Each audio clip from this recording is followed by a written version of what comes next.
जब सुने के होई भोजपुरी गाना बस बजे के चाही गाना।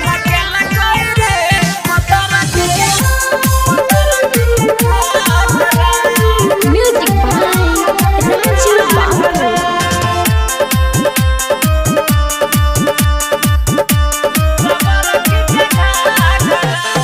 गेल रहिए दिल्ली रे गेल रहिए आगरा, गेल रहिए दिल्ली रे गेल रहिए आगरा। दिल धर के लगई रे पतर के घाघरा, मन मोहिले लगई रे सबर के घाघरा। गेल रहिए दिल्ली रे गेल रहिए आगरा, गेल रहिए दिल्ली रे गेल रहिए आगरा। दिल धर के लगई रे पतर के घाघरा, मन मोहिले लगई रे सबर के घाघरा।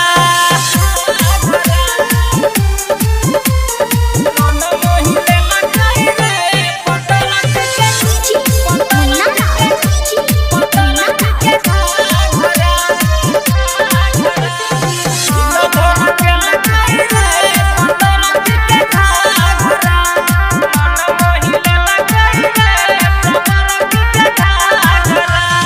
नीक लागे छले ओकर कारी कारी अखिया, बड़ नीक लागे छले मोहनी मूरतिया। हाँ नीक लागे छले ओकर कारी कारी अखिया, बड़ नीक लागे छले मोहनी मूरतिया।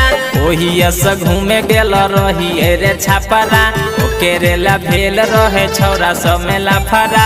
पागल बने लगई रे सबर के घाघरा, दिल धर के लगई रे पतर के घाघरा। दिल धर के लगई रे पतर के घाघरा। म्यूजिक बाय राजीव बाबू। मन मोहिले लगई रे सबर के घाघरा।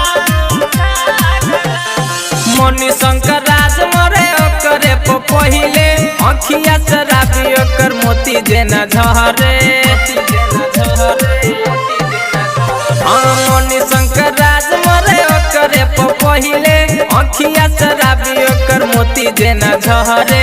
कोना का बुझाइए हम दिलावा के असरा, हमरा बुझाइए देखते उरे नखरा।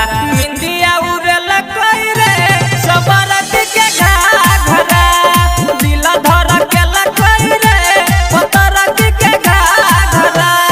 गेल रहिए दिल्ली रे गेल रहिए आगरा, गेल रहिए दिल्ली रे गेल रहिए आगरा।